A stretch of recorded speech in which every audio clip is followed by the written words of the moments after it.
Fíjense que hay quienes piensan que él es el explorador del noreste de Chihuahua. Bueno, de hecho, algunos lo consideran así.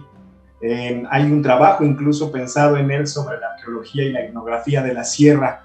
Hoy conoceremos parte de la historia y del trabajo de Carl Lumholtz. Y para eso están acompañándonos en esta emisión de Curiosos y Comprometidos, una historia natural mexicana a través de la Conavio, el doctor Carlos Galindo Leal, que además pues en este momento está fungiendo como director de comunicación científica de la Comisión Nacional para el Conocimiento y el Uso de la Biodiversidad.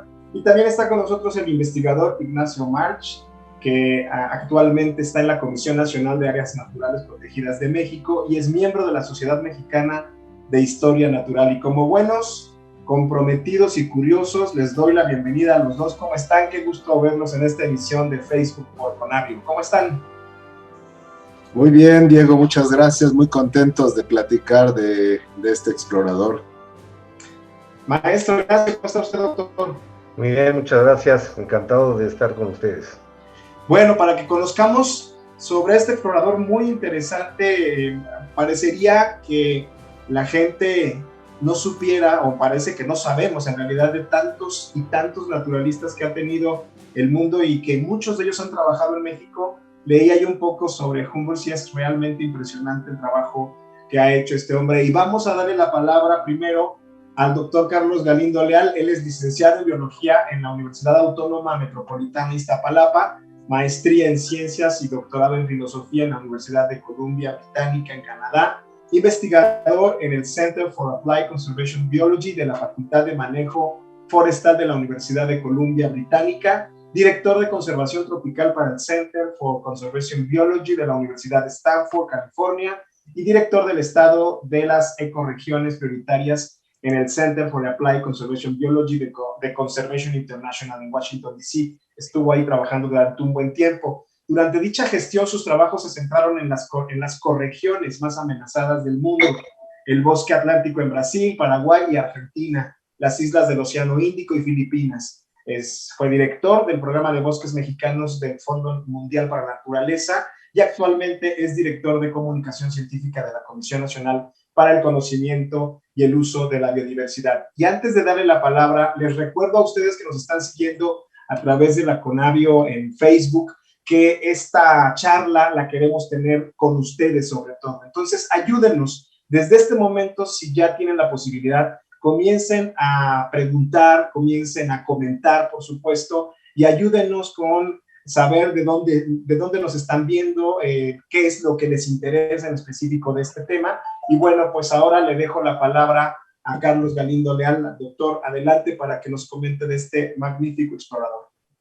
Muchísimas gracias, Diego, y muchas gracias, Ignacio, por aceptar estar aquí acompañándonos. Estamos pues muy entusiasmados por la serie de Curiosos y Comprometidos, porque realmente creo que no les hemos hecho justicia a estos personajes de la historia natural mexicana, y entonces es una gran oportunidad para poder compartir un poquito de lo que hicieron, un poquito de lo que nos llama la atención a nosotros, y para eso les comparto mi pantalla. Ustedes me dicen si ya está la pantalla.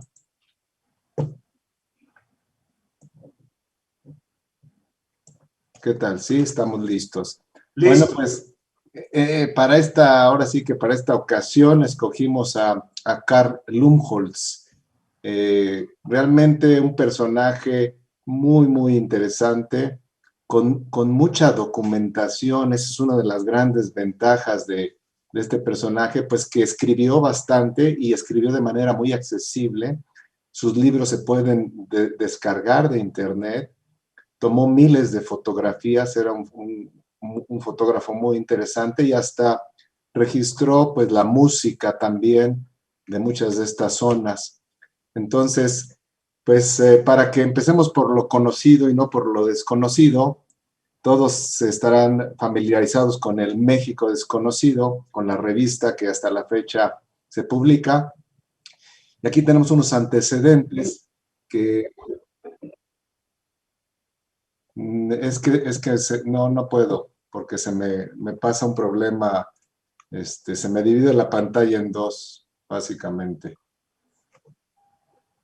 ¿sí? Mira. Ok, continuamos como está, ¿no? Sampiel, ¿puede pasar así? ¿Ya viste lo que sucede? Sí. A ver, ¿así está bien o no? Sí, doctor, se ve muy bien así. Perfecto, pues les comentaba que un poco cómo llegamos al México desconocido de Carl Lumholtz, pues para mí es interesante porque en la preparatoria, precisamente en mis años de prepa, un amigo nos invitó a varias excursiones en México utilizando este librito pequeño publicado de Harry Moller, que precisamente se publica en mis años de la preparatoria, en los 70s, y y le pone el nombre tomado pues de las publicaciones de Carl Lumholtz, y este librito pues contenía lugares excepcionales para ir a visitar que muy pocos conocíamos. Luego en los 70 él mismo, Harry Moller, de origen alemán, que también era explorador y periodista y publicista, publica México Desconocido, y que es la revista que conocemos pues hasta la fecha, ¿no? Entonces de esos nombres de México Desconocido pues provienen nada más y nada menos de Carl Lumholtz. Por otra parte, mi encuentro con Lumholtz personal pues tiene que ver con esta zona del país que es muy impresionante, en donde tuve la oportunidad de vivir 3 años en la Reserva de la Biosfera Michilía en Durango, y en donde pues vamos a ver algunas de las especies de plantas y de animales que registró Carl Lumholtz. También están aquí o estuvieron aquí desafortunadamente. Aquí yo estuve del 86 al 88 más o menos, haciendo precisamente mi tesis de doctorado, y, y pues me tuve la oportunidad de conocer también a los tepehuanos, a los coras y a los huicholes, que están muy cercanos a esta zona, a los huirrárica, y algunas de sus costumbres tan interesantes, tan importantes. Y finalmente, pues un día me encontré en una biblioteca, y no del país, en una biblioteca en el extranjero, me encontré de frente con este par de volúmenes que pues supuestamente me llamaron la atención muchísimo. Y aquí está el nombre, ¿no? De Unknown México, México Desconocido, dos grandes volúmenes de 1000 páginas aproximadamente, y al empezarlos a leer están escritos de una manera muy, muy clara, muy interesante, realmente apasionante, y así fue como conocí pues a este personaje. Decía Ana Cruz en la charla de Humboldt que los personajes nos escogen. Pues yo tengo la fortuna de que muchos me han escogido porque me interesan, me interesan muchísimo, ¿no? Y bueno, Lumholtz nace en Noruega, es contemporáneo de este otro gran explorador del Ártico y del Antártico, el descubridor del Polo Norte, o el primero que lleva al Polo Norte. ¿Cómo se llama, Ignacio? Fridtjof Nansen. Exacto. Entonces son contemporáneos ahí de Noruega. Pues es muy interesante que un noruego haya estado aquí en México. Y Lumholtz nace en 1851. Para ubicarlo, pues en 1859 se publica El origen de las especies, y lo menciono porque tiene algunas similitudes con Darwin, Carl Lumholtz. Y fallece en 1922, ya aquí en América, en Nueva York, básicamente. Él es explorador, es etnógrafo, arqueólogo, es fotógrafo. Afortunadamente tenemos un gran archivo de fotografías disponibles de Lumholtz, y por supuesto es un gran naturalista. Y bueno, la caricatura que está en la página de Curiosos y Comprometidos de Román Rivas, que es un excelente naturalista y que captura pues aquí a este gran explorador. Aquí hay algunas de las fotografías de joven, y ya de más grande. Vive 71 años, viaja muchísimo, más o menos 30 años de su vida está en constante movimiento en diferentes partes del mundo, que vamos a ir vamos a ir revisando. Aquí está su pueblo natal, Faber, Noruega, allá arriba, en la mitad de la nada. Es un valle muy impresionante, allá atrás se ven unas montañas que tienen unos glaciares muy, muy increíbles. Pues un valle muy bonito en donde él crece y estudia teología, que eso es, en ese sentido pues se parece a Darwin, en varias cosas. Tiene un interés temprano en la colecta de plantas y animales, tenía interés en estudiar zoología y botánica, no boránica, sino botánica, pero por recomendaciones de su papá, estudió teología en una universidad ahí en Noruega. Sin embargo, al terminar los estudios tuvo una depresión muy grande que lo hizo abandonar pues, su carrera y dedicarse a la naturaleza y a la exploración. Así que ahí está un remedio para la depresión. Si se dedican a la naturaleza y a la exploración, pues podrán salir de ese estado. Y una frase que menciona él, que es muy interesante, que dice, qué desgracia sería morir sin ver la tierra completa. Realmente es una frase que pues a muchos nos llega muy de cerca y que pues seguramente fue lo que lo llevó a conocer, pues si no la tierra completa, sí unos lugares excepcionales. Durante su vida, pues nace ahí en Noruega, después viaja a Australia, está en México casi pues 8 años en diferentes expediciones que pues debido a la Revolución Mexicana me imagino que se detienen sus expediciones en México y entonces se va para Borneo, para la India, finalmente fallece en Nueva York, en el estado de Nueva York, en Estados Unidos. Aquí un mapa que nos hizo Ignacio March para que se den cuenta pues de la extensión de sus viajes. Acá está Noruega, primero se va a Australia, de lo cual nos platicará Ignacio, luego viene para México, en donde hace seis expediciones, luego se va para Borneo, la India, regresa a Borneo, y estaba preparando un viaje a Nueva Guinea precisamente cuando fallece de tuberculosis. Pues en México tiene estas expediciones que he estado tratando pues de clasificar para ver cuánto tiempo estuvo y qué hizo. Y son 6 expediciones que hace, son 5 a la parte de la Sierra Madre Oriental y la última la hace al desierto de Sonora. Sus expediciones pues empiezan por 8 meses, después 20 meses, luego 36 meses, y estas de 98, de 1905, pues son de menos de un año. Y en esas expediciones pues va conociendo a todos estos grupos indígenas que viven en esa zona, que son los rarámuris, los coras, los tepehuanos, los wixárika, los purépechas, y más adelante pues los pápagos, los cucapá y los pima en el desierto de Sonora. Entonces pues realmente tiene una visión muy grande de un territorio muy, muy extenso que vamos a ver en los mapas.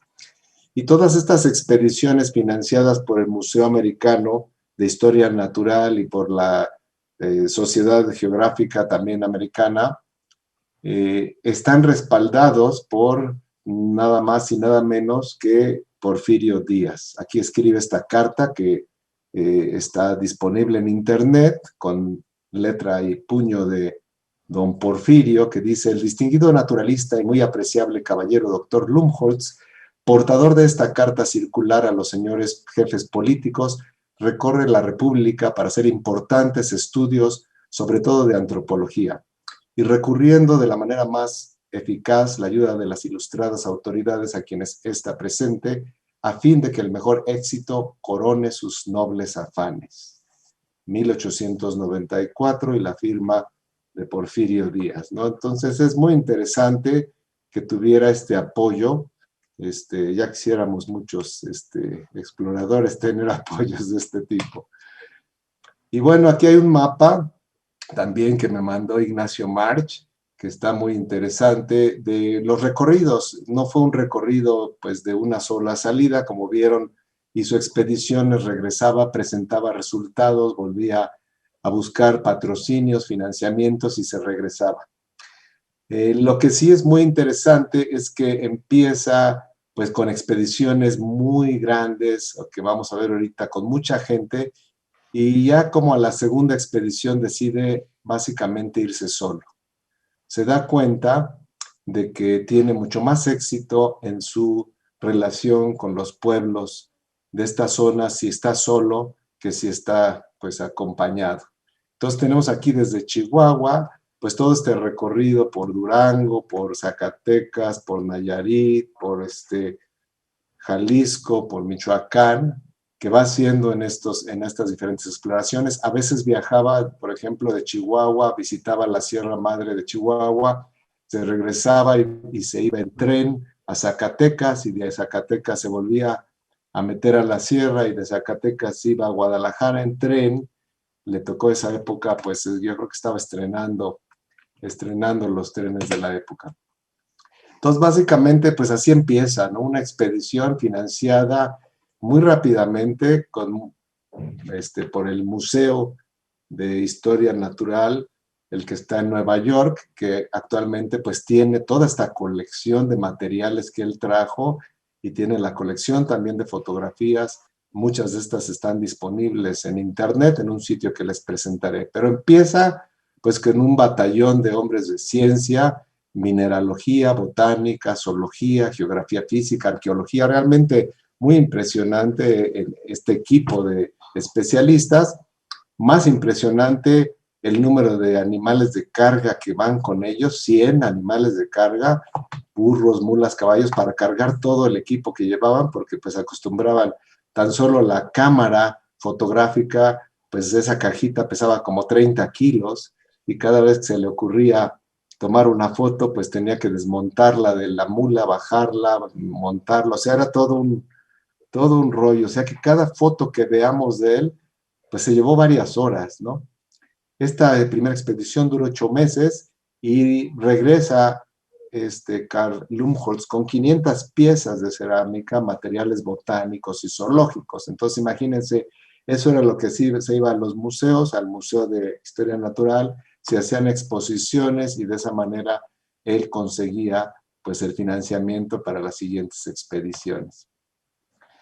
Esta es una foto, hay varias fotos geniales de Lumholtz a caballo o en mula, recorriendo la Sierra Madre. Ahí ven la parte quizás de la Sierra Madre, que tiene muy poco suelo, donde hay pues poca vegetación, y donde es uno de los hábitats preferidos de uno de los pinos que vamos a platicar, que lleva el nombre de Lumholtz, ¿no? Ahí está el noruego. Muy interesante para mí porque pues seguramente hablaba bien inglés, pero seguramente no hablaba ni rarámuri, ni cora, ni huichol, ni nada de eso. Andaba con un intérprete, no sé cómo se comunicaba con el intérprete, y pues la mayoría del tiempo solo en este recorrido, lo que le causó una fama entre los pueblos de la sierra, pues de ser un personaje muy singular, y lo equiparaban a un brujo, ¿no? A un chamán. Decían que venía, como él colectaba huesos y buscaba entierros, pues se le empezó a crear esta fama, en donde decían que comía niños y bueno, toda clase de cosas, pero eso también le ayudó a su identificación con los líderes de varios de estos grupos, líderes religiosos, ¿no? Muy importante en el legado de Lumholtz son sus fotografías, y como pueden ver, seleccioné esta de un joven, de un niño, pero tiene muchas fotografías tomadas muy sistemáticamente, en donde toma los perfiles, toma de frente, muchas veces pesaba a la gente, hay fotos donde las está pesando, etcétera. Entonces tiene esta visión pues de etnografía muy, muy sistemática, muy interesante, y afortunadamente con muchísimas fotografías, de las cuales se han ido recuperando cada vez más, de las que pues no se conocían tan bien. En la segunda expedición ya que va a ver a los rarámuri, sale con un grupo pequeño, pero a los 6 meses básicamente empieza a viajar solo. Se da cuenta de algo que aprendió en Australia, que es que tiene que vivir con la gente local, que esa es la manera de conocer las costumbres, la naturaleza, tiene que ser con la gente local. Y para eso, pues aquí en México se da cuenta de que la mejor manera es, pues básicamente estando él solo, sin compañía que cause problemas, etcétera. Y así empieza a hacer sus expediciones, la tercera también solo, a visitar a los rarámuri, a los cora, a los tepehuanos y a los wixárikas. Es muy interesante que logró pues entrar en estas sociedades, y esto lo podemos conocer por sus escritos, pero también por sus fotografías.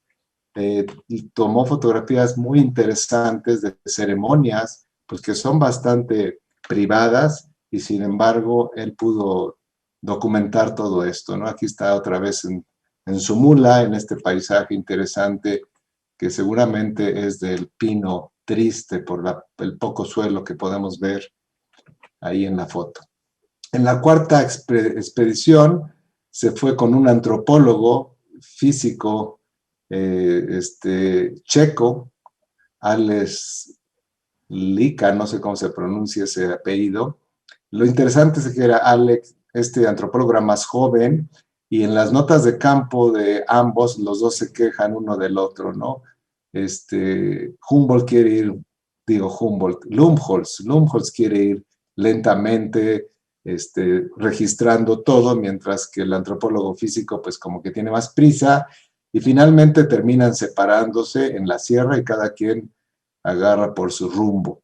De tan solo esta expedición trajo 1900 objetos, imagínense, 500 fotografías, 70 canciones grabadas en grafófono, este aparato extraño que llevaba, que también pues era un invento bastante reciente y del cual se han podido obtener pues muchas de la música de estos grupos, y música pues tanto ceremonial como música de fiestas, ¿no?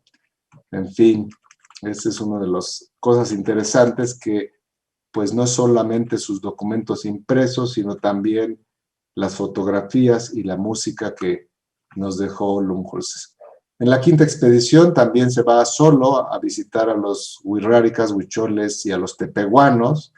Los tepehuanos es este grupo con el que a mí me tocó, bueno, que me tocó conocer, que es un grupo poco conocido, con algunas similitudes a los rarámuris, pero también con muchas diferencias, y que están ahí en la Sierra Madre Occidental. Bueno, finalmente, de las primeras 4 expediciones, escribe estos libros, estos 2 tomos, 2 volúmenes, que titula México Desconocido, un registro de la exploración de 5 años entre las tribus de la Sierra Madre Occidental, en la Tierra Caliente de Tepic y en Jalisco, y entre los Tarascos de Michoacán. Se imprimió en inglés en 1902, o sea, muy rápido después de sus expediciones, y en 1904 se tradujo al español gracias al interés pues, de Porfirio Díaz. Un libro de 1000 páginas que afortunadamente el día de hoy pueden descargar, tanto en inglés como en español. Es realmente una maravilla y se lo recomendamos ampliamente. Van a encontrar muchas fotografías, aquí una de las que ya vimos de Lumholtz con su rifle, y empezamos con esta historia pues del pájaro carpintero imperial, o el pito real, como se conoce en la sierra, tanto de Chihuahua o de Durango. Más que se conoce, se conocía. Esta especie de carpintero pues era la más grande del planeta, medía alrededor de 60 centímetros, o sea, mucho más grande que cualquiera de las especies que tenemos hoy en día, y Lumholtz la pudo documentar, comenta en su libro de México Desconocido, que le trajeron varios ejemplares. Hay una foto de uno de ellos, ya muerto, desafortunadamente. Esta especie ya se extinguió en México. Ahí tenemos una imagen de Enciclovida, en donde se ven los registros científicos que existen de esta ave. La mayoría son bastante antiguos. Es una especie que no se ha visto desde los años finales de los 50, 60. Los registros que se han hecho, pues más recientes, no están bien, pues bien documentados. Ya existe una grabación de los 60, creo, una grabación que también pueden ver en internet de este pájaro y de su vuelo. Es muy, muy impresionante y una tragedia realmente. Una de las especies que ya no viven en México, pues casi era endémica de México y la perdimos, ¿no? Bueno, y también pues esta Sierra Madre Occidental es el hogar de una gran diversidad de pinos de México. Saben ustedes que México es el país con la mayor diversidad de especies de pinos. Aquí tenemos un cartel que nos ilustró un gran pintor, se llama Aslam Narváez, de las especies de pinos en México. Y pues ahí en la Sierra Madre Occidental hay muchas especies, pero pues una de ellas recibió el nombre de Lumholtz, que es el pino triste o el pino de Lumholtz, y esta es la distribución actual de este pino. Le llaman pino triste, vamos a ver por qué, en las ilustraciones de Aslam Narváez, que también es botánico y pintor de paisajes excepcional. Aquí vemos que las agujas de las hojas de pino, pues todas están como hacia abajo cayendo. De hecho, mucha gente cuando ve este pino piensa que está enfermo, pero es un pino adaptado a ciertos sustratos y que se conoce en la sierra como pino triste. Es el pino de Lumholtz, dedicado a este explorador.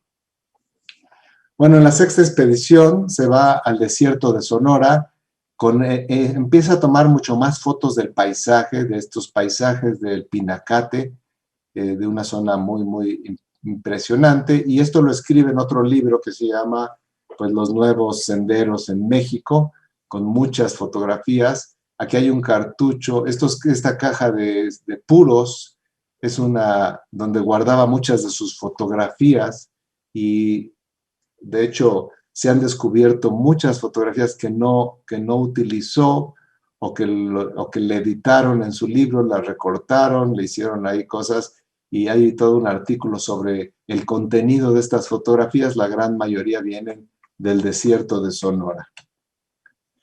Ahí en el desierto de Sonora, pues se encontró con una especie muy, muy carismática, con el mamífero más veloz del planeta, bueno, del continente americano. No le vamos a quitar su fama al chita, pero bueno, aquí tenemos al berrendo, el berrendo, que es un animal social que vive en grupos y que tiene una velocidad impresionante. Se dice que esa velocidad la adquirió precisamente por estar escapándose de un chita americano que ya se extinguió hace mucho. Y ahí está su distribución. Pueden ver que hay estos puntos grises, son fósiles, pero esta especie llegaba pues casi hasta la cuenca de México, en donde fue cazada pues todavía en la época colonial, y se ha ido reduciendo su distribución muchísimo, aunque en algunos puntos, gracias a los esfuerzos pues de mucha gente, se ha ido recuperando. Y les presento esto porque hay una fotografía genial que presenta Lumholtz, que es esta de la izquierda de arriba, que es cómo se cazaba el berrendo en esa zona. Imagínense con esta velocidad y con este comportamiento de alerta que pueden ver en la fotografía de abajo, pues no debe ser nada fácil andar cazando berrendos. Y sin embargo, pues los pobladores de ahí de Sonora usaban este disfraz. Básicamente es la piel del berrendo con todo, y la cabeza, la cornamenta con todo, y ahí se metía pues un personaje para poder irse acercando a la manada sigilosamente para poderlos cazar, ¿no? Entonces es algo que pues es único, yo creo. No sé, después nos platicará Ignacio si hay otros casos en México de que pues de este disfraz, ¿no? Que a veces vemos en las caricaturas que los lobos se disfrazan de ovejas, pues aquí se disfrazan de berrendos. Y para finalizar, pues solamente una idea, que vean por dónde anduvo este señor. Aquí monté el mapa que me mandó Ignacio del recorrido sobre el mapa de México, y pues para hacerle honor a Ignacio March, que le encanta poner las áreas protegidas en todos lados, ya trae algunas tatuadas en una pierna. Puse por algunas de las que pasó. Ahí está la Sierra de Ajos Bavispe, Campo Verde, por supuesto me faltó el Pinacate, pero está Tutuaca, Papigochi. Muy interesante Campo Verde, porque Campo Verde también fue visitada con mucha intensidad por Aldo Leopold, otro de estos naturalistas. Tiene unas historias impresionantes en un libro, Aldo Leopold, sobre Campo Verde y las interacciones ecológicas de los lobos, de los venados y de otra fauna, ¿no? Y bueno, bajó, aquí puse en rojo la Michilia, donde a mí me tocó estar y conocer a los tepehuanos del sur, a los huicholes, a los coras, y vivir pues en este ambiente de la Sierra Madre Occidental, pues que es una maravilla, ¿no?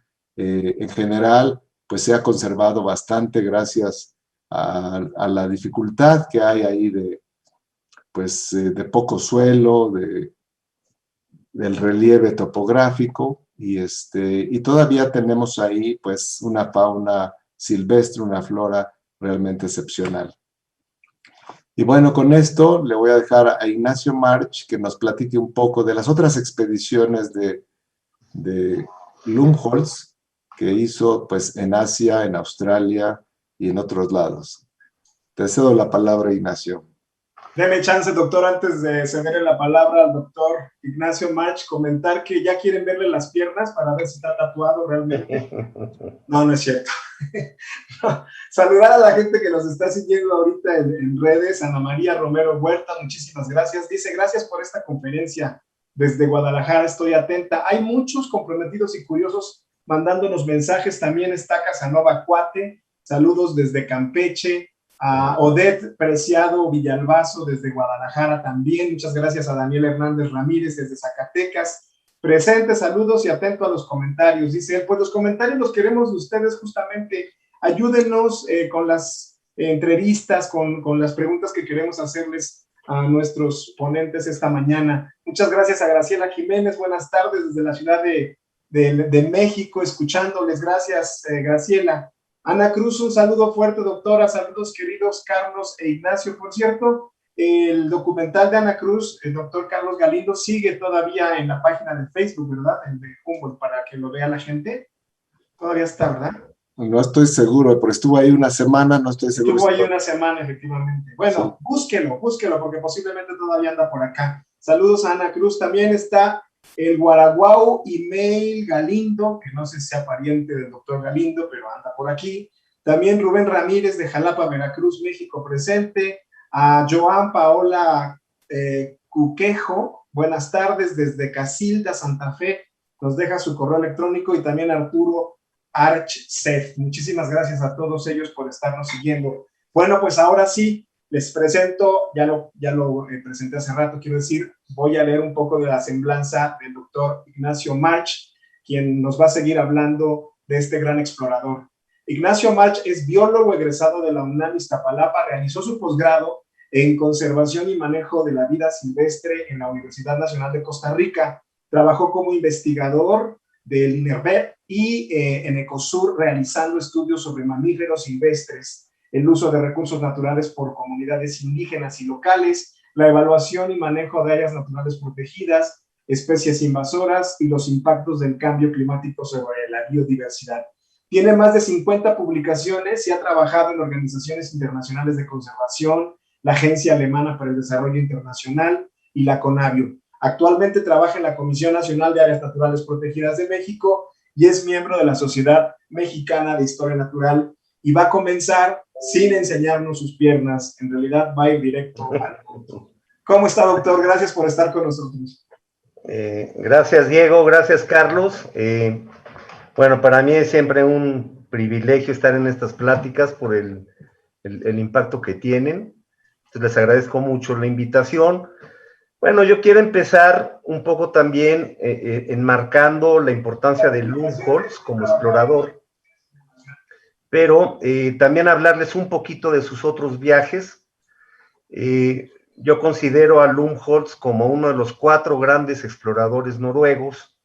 Los otros 3 son Fridtjof Nansen, que fue uno de los primeros exploradores que llegaron más al norte del Polo Norte. Por supuesto, al gran Roald Amundsen, que fue tanto explorador del Polo Norte como del Polo Sur, fue el primero en llegar al Polo Sur en esa increíble carrera por conquistar el Polo Sur entre Scott y Amundsen. Y el otro, pues básicamente, pues es Thor Heyerdahl, este señor que hizo estas balsas. La Kon-Tiki es la más importante, pero él hizo bastantes experimentos para demostrar que la navegación pues fue muy importante en el mundo antiguo en distintas partes, no solamente en el Pacífico con la Kon-Tiki, muy famoso también por sus trabajos en Isla de Paz con Rapa Nui. Entonces, Lumholtz, que no es tan famoso como los otros 3 noruegos, para mí es el 4º gran explorador noruego. Y bueno, pues vamos a ver primero esta primera gran expedición que hice en 1880 en Australia, en el este de Australia. La siguiente, Carlos, por favor. Pues bueno, básicamente de ahí no hay tantas fotografías porque básicamente pues lo que había eran daguerrotipos, muchos de los cuales él usó para después hacer algunas ilustraciones, algunos grabados que aparecen en su libro. Su libro dice mucho de lo que él pensaba. Se llama Entre Caníbales, así es como se llama su primer libro, que relata, digamos, sus viajes y sus experiencias en Australia.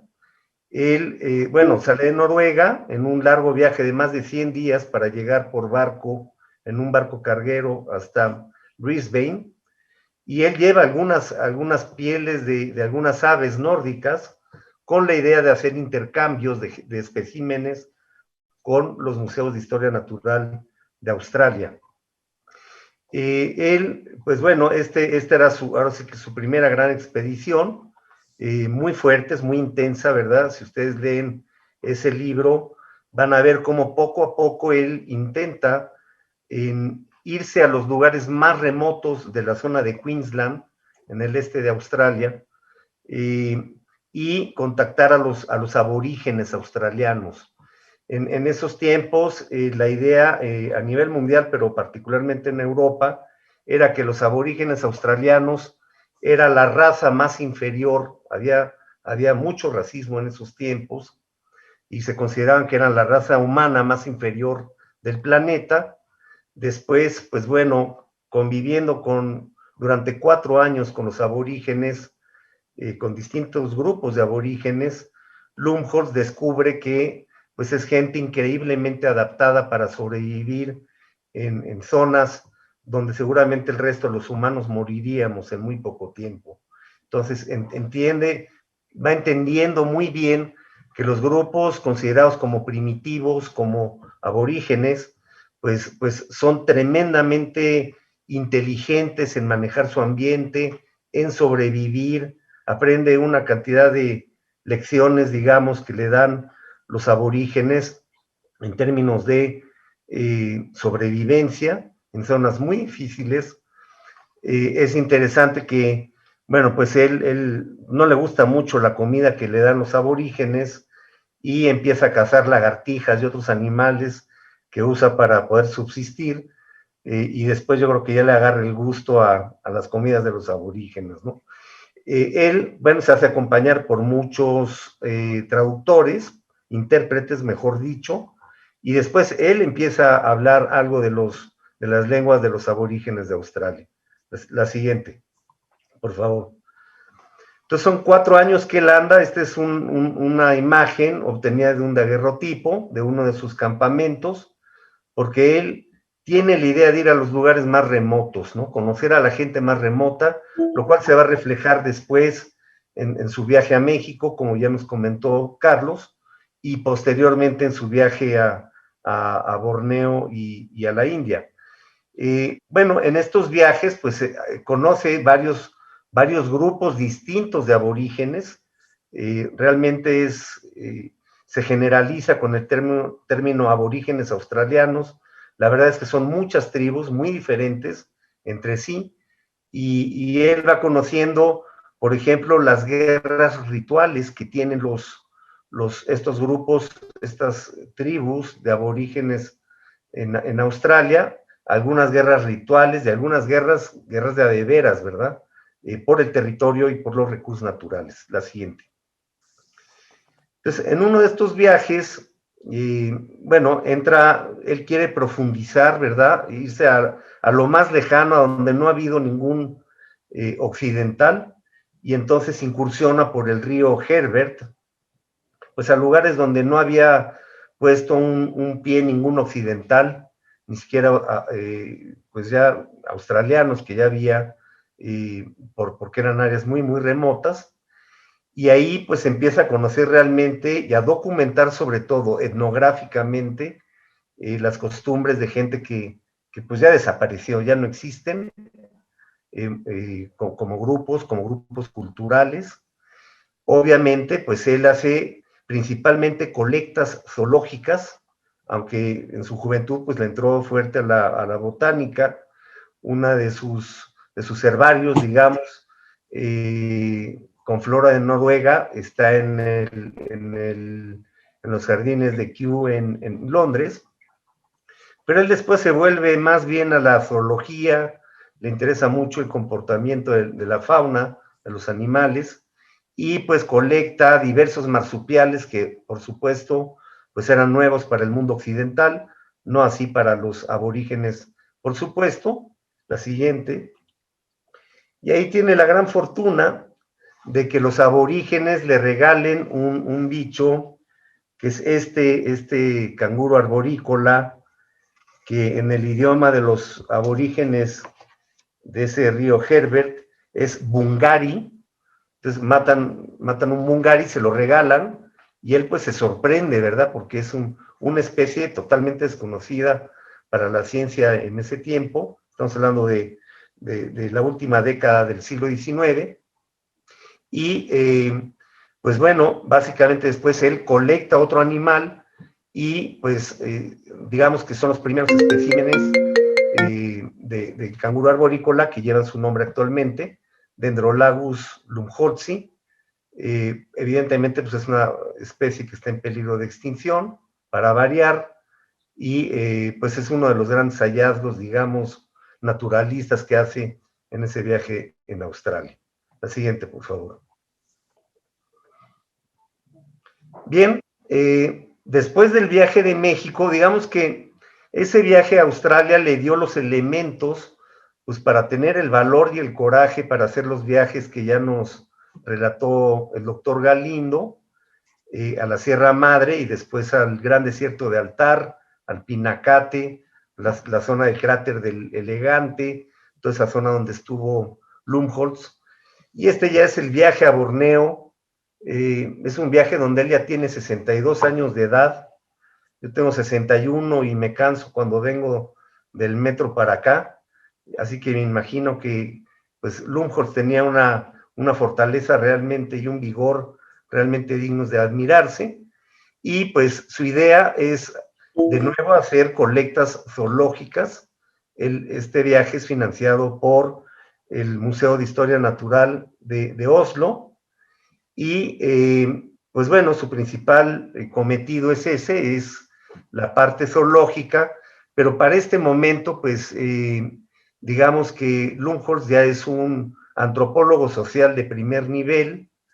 Él a lo que hace le llama antropología participativa, aunque realmente lo que él fue, pues fue uno de los grandes etnógrafos que tenían la posibilidad de convivir con la gente por muchos años en condiciones muy difíciles, y documentando y ganando la confianza de toda esta gente. Igual, pues primero tiene intérpretes, pero poco a poco pues va aprendiendo partecitas suficientes, digamos, de los dialectos de los distintos grupos de Dayaks, que son el término genérico, digamos, para la gente que vive en el este de Borneo. Y bueno, pues también hay cientos, si no miles de fotografías de enorme calidad. Digamos que gracias a él se documentó la vida de todas estos pueblos, estas culturas tremendamente interesantes.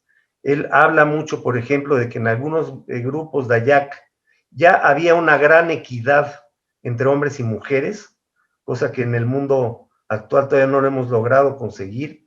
Bueno, pues en esas culturas ya se había llegado a eso. Eh, Muy interesantes sus relatos de los cazadores de cabezas. Esto ocurre después de su viaje a la India, ahorita voy a comentar un poco, pero había grupos de Dayaks, sobre todo los más remotos, que eventualmente venían al sur y cazaban, mataban a gente para obtener sus cabezas, eran los cazadores de cabezas, porque la creencia es que esas cabezas les iban a dar energía a los cazadores que quisieran eso. Son platos muy crudos, difíciles de entender actualmente, pero que eran todavía comunes en esos tiempos, ¿no? La siguiente, por favor. Bueno, estas son algunas de las fotografías de los guerreros Dayak que conoció. Bueno, hizo viajes por canoa en rápidos, recorrió miles de kilómetros por distintos ríos. No quiero hablar mucho de eso para que haya un poco al final de plática, pero digamos que fue uno de los primeros exploradores de esa zona, si no es que el primero, también un australiano por allí, pero pues fue, digamos, quien documentó toda la etnografía de estos grupos. Interesante porque a las distintas especies de animales les tenían distintas creencias sobre ellos. Por ejemplo, es curioso, cuando los Dayak ven o veían un 100 pies, era un mal augurio, era que algo muy malo iba a pasar. Esto me recuerda cuando los lacandones, los mayas lacandones en Chiapas, me contaban del quisín. El quisín es el nombre maya para el diablo, digamos, y cuando ellos veían a Cíclopes didactylus, que es este dentado que le llaman miquito dorado, que es un animal muy bonito, muy raro y muy raro de ver, cuando los lacandones ven uno, dicen que es quisín y que alguien de su familia puede morir, entonces no les gusta ver al miquito dorado, pues lo mismo en el caso de los tiempíes, en el caso de los Dayak, ¿no? Bueno, interesante que Lumholtz ahí aprende, ahora sí que lo que es trabajar en selvas húmedas, en épocas de lluvias, ¿verdad? Con mosquitos, en fin, todo lo que conocemos quienes hemos trabajado en selvas húmedas. La siguiente, por favor.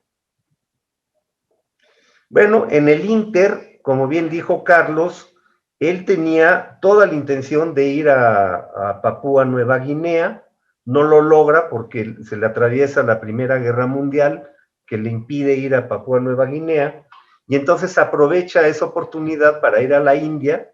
Este es digamos que es un intermedio en sus viajes en Borneo, y en la India fue muy interesante porque él ahora sí que va como completo etnógrafo, y él hace de los primeros estudios serios sobre los practicantes de yoga en el río Ganges. Entonces dedica buena parte de su viaje a la India a toda la cuestión mística y física y digamos todo lo que tiene que ver con el yoga. Y bueno, pues conoce a chamanes, en fin, pero está más en la parte cultural que en la parte naturalista. La siguiente. Bien, pues eso era por mi parte y era mi intención, y le agradezco mucho a Carlos, era mostrar que Lumholtz pues realmente sí intentó conocer el mundo, estuvo en lugares muy contrastantes, muy dispares, y pues fue un gigantesco explorador noruego. Adelante, Carlos, te cedo la palabra. Muchas gracias, Ignacio. Increíble, me hiciste recordar algunas cosas también acá de la parte mexicana, como por ejemplo que pues cuando él empieza la expedición, las primeras expediciones, se pedían recompensas para pues acabar con los apaches en la sierra, ¿no? Y se les pagaba por traer cueros cabelludos que a veces no eran de apaches, sino eran de rarámuris, ¿no? Entonces, esa historia también está documentada cuando llega por acá y su, pues, su gran acercamiento a los líderes de los Wixárika, ¿no?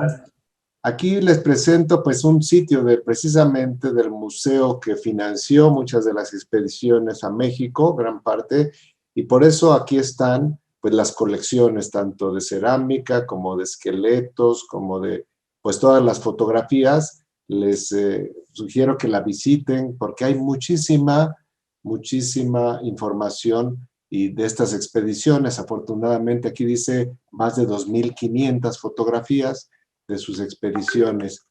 Y pues una serie de libros que escribió, además de muchos artículos, escribió muchos artículos, era muy rápido, pues reportando lo que había conocido, y como les comenté al principio, muchos de ellos los pueden descargar de internet y son unas lecturas increíblemente emocionantes, ¿no? La manera que escribe. Y para terminar, pues unos pensamientos que seleccioné de Lumholtz que dice: nos enseñan a ver a la gente primitiva como sinónimo de crudo, malo y vicioso. Nada podría ser más erróneo. La mente indígena está mejor desarrollada y sus sentidos están mejor entrenados que los del hombre blanco. Su intelecto y claridad de pensamiento es más alto que el promedio de la gente común en Europa y América. Aunque se viste en harapos, nace siendo un caballero. Y otra frase para terminar donde dice: es antinatural carecer de amor especial por el país donde nacimos, así como el hombre tiene más afecto a su familia que por otras familias. Pero dejemos que nuestra lealtad se extienda a todo el globo en el que viajamos por el universo y esforcémonos en servir a la humanidad más que a nuestro propio país. Lumholtz. Realmente, pues, un pensamiento que no tiene tiempo, ¿no? Pues muchas gracias, Diego, muchas gracias, Ignacio, y estamos, pues, puestos para dialogar con quien lo quiera, ¿no? Gracias, doctor. No podría estar yo personalmente más de acuerdo con las dos frases que acaba de poner de Lumholtz, porque por mi experiencia he trabajado con algunos grupos indígenas de Chiapas. De hecho, ahora que el doctor March comentaba sobre los gusanos, no sabía yo por qué en algunas zonas de Palenque, Bonampak, toda esa región de Chiapas, la gente considera a los gusanos, algunos tipos de gusanos de mal agüero, algunos de estos gusanitos que son muy peluditos, color negro, yo no sé cómo se llaman, que pueden estirarse o contraerse, son considerados de mal agüero en algunas de esas zonas. Bueno, y saludo a la gente que sigue comentando. Hay gente que les está preguntando cosas. Por ejemplo, Daniel Dulcin, gracias, dice: Carlos, por los mundos de Lumholtz que nos ilustras. Y pregunta: ¿se ha expuesto su legado? ¿Quién de los dos quisiera contestar, por favor? Pues yo rápidamente una parte, y si quieres, Nacho, complementas. Sí se ha expuesto, ha habido varias exposiciones y de hecho es muy interesante porque casi terminando cada expedición, él tenía exposiciones en diferentes lugares de lo que había encontrado. Aquí en México sí ha habido exposiciones, hay varias documentadas. Claro que siempre hay espacio y necesidad de que la gente lo conozca mejor, ¿no? Doctor Matt. Añadiría que, bueno, por supuesto, en el Museo de Historia Natural de Oslo, en Noruega, pues muchos de los objetos que recolectó, que fueron miles, pues ahí están, y Lumholtz es relativamente conocido. Aquí en México, lo que ahora es el Instituto Nacional de Pueblos Indígenas, que se llamaba, después de que fuera el INI, el CDI, creo, ¿no? Básicamente sacó un libro, de los trópicos, que básicamente hace un recuento muy bueno, creo yo, de toda la vida de Lumholtz y de sus distintos viajes. Sería uno de los libros recomendables. Entiendo que se puede conseguir digital. y para alguien que le quiere entrar a Lumholtz, me parece que sería una buena recomendación, ¿no? Perfecto, pues desde Saltillo, no sé si tengo prendido mi micrófono, sí lo tengo prendido. Desde Saltillo también nos están saludando, están comentando algunas cosas. Bueno, en este caso no tenemos preguntas, son solamente saludos. Excelente conferencia, Eladio Cornejo, muchas gracias. Alejandro Hernández Daniel, saludos al doctor Galindo desde San Pedro Cholula. Luis Felipe Mendívil desde Culiacán, saludos. Sedne Gabriel, buenas tardes, gracias por este espacio y por toda la información que nos están compartiendo. Verónica Aguilar Sierra, saludos a Carlos e Ignacio. Conavio presente, dice, claro, por supuesto, aquí estamos también apoyando a Conavio. Omar Telles Hirsch, saludos desde Monterrey. Patricia González, saludos, excelente plática. Juan Antonio Reyes González, saludos Carlos y Nacho, muy interesante. Enrique Chávez Hinojosa, hola, buen día, gracias por estos excelentes videos. Graciela Jiménez, es sorprendente todo lo que recorrió, así como la forma en la que lo realizó. Increíbles las fotografías, considerando la época y la forma en que se trasladaba. Enrique Chávez Hinojosa, ¿será que habrá ido al sur de Chile, a la Patagonia? Si así fue, tal vez conoció a los Selknams. Esta pregunta es para los dos. ¿Alguno de ustedes, doctores, quiere contestar? Pues hasta donde yo sé, no anduvo por allá por el sur, o sea, realmente, pues después de este viaje a Australia, vino a México. Creo que se hubiera quedado más tiempo en México si no hubiera sido por la Revolución, y por eso emprendió pues su ruta hacia otros lugares, pero yo no he encontrado nada que diga que estuvo en Sudamérica. En Sudamérica. Ok, Luis Arturo Gómez Garavito, saludos desde la Ciudad de México también. Ana María Romero Huerta, a propósito de que alguien preguntaba sobre sus legado, proporciona una liga, ahí está en el Facebook, y dice una exposición del trabajo fotográfico de Lumholtz, para quien guste asistir. Ahí está, y por cierto, Daniel Dulcin nos dice, el American Natural History guarda sus archivos. A buscar. Bueno, finalmente el último mensaje que tenemos aquí es de Graciela Jiménez. Muchas gracias por esta exposición y aprendemos mucho. Seguramente están entrando porque yo tengo que renovar la página cada vez que leo las preguntas. Vamos a ver si entraron algunas más al final. Sí, hay todavía más. Enrique Chávez Hinojosa, muchas gracias. María Aguilar, gracias por los conocimientos compartidos. Saludos desde Zapopan, nos dice Juan Manuel Rosales. María Aguilar, desde Uruapan, Michoacán. Juan Antonio Reyes González. Carlos, a finales del siglo XX todavía se buscó la existencia del carpintero imperial. Un compañero de la Facultad de Ciencias de la UNAM todavía logró financiamiento, creo que de Países Bajos, para hacer una experiencia en la Sierra Madre Occidental buscando al carpintero. Supongo que se podrá encontrar el reporte, comenta Juan Antonio Reyes González. ¿Les merece algún comentario este comentario? Pues solamente platicarles, yo viví en la Sierra Madre, en la parte de Durango, de 1986 a 1988, y también salimos en expediciones, y sí, la gente lo conocía, lo recuerda muy bien, pues era un animal que hacía mucho ruido, ¿no? Algunos lo describen como el pájaro loco, el canto de los carpinteros, pero aumentado en dimensiones, y también las percusiones que hacen en los árboles que utilizan los carpinteros, pues se oían a mucha distancia. Entonces, eso fue lo que por lo menos a mí me indicaba de que ya no existe, porque si existiera, pues lo escucharíamos, ¿no? Entonces, por lo menos en esa parte de Durango, que es en el límite con Zacatecas también, que es una zona donde hay grandes árboles,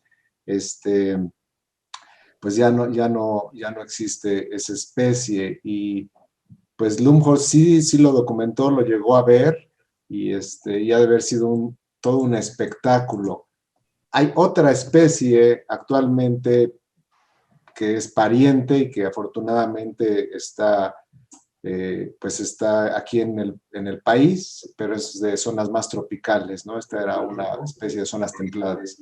Lo interesante también es cuáles serían las consecuencias de la desaparición de esta especie, porque los pájaros carpinteros en general son de gran importancia porque son los excavadores de nidos, se les llama primarios, porque cada año hacen un agujero, lo abandonan y entonces otras especies que pueden ser otras aves, rapaces, tecolotes, murciélagos, etcétera, utilizan esos sitios.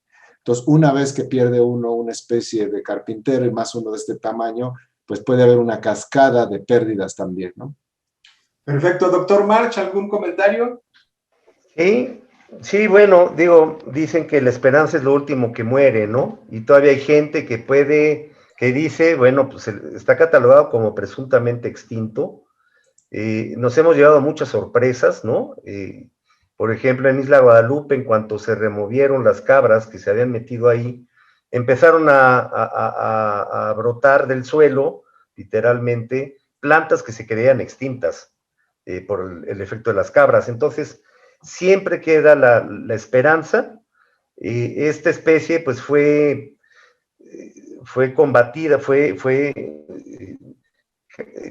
extinta, presumidamente extinta, por varias razones, pero una de ellas es porque existía una creencia bastante absurda de que su carne y su grasa y sus plumas incluso tenían ciertos poderes, entonces se le cazó muchísimo, y no solo eso, sino también con las colectas científicas o pseudocientíficas. Yo he leído testimonios de colectores que mataron 30 y 40 ejemplares para mandar a museos, para venderlos a museos de distintas partes del mundo. Yo quería comentar algo que me faltó decir, fue que, bueno, David Attenborough en Australia solicitó y lo logró en que un área se decretara como el Parque Nacional Karl Lumholtz.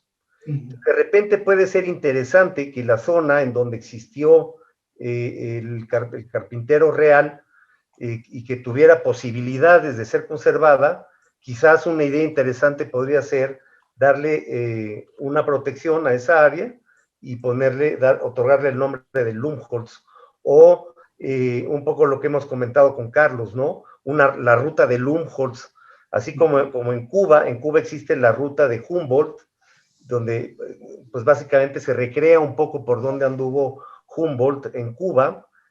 Algo así podríamos hacer en México para preservar, digamos, la memoria de este explorador, ¿no?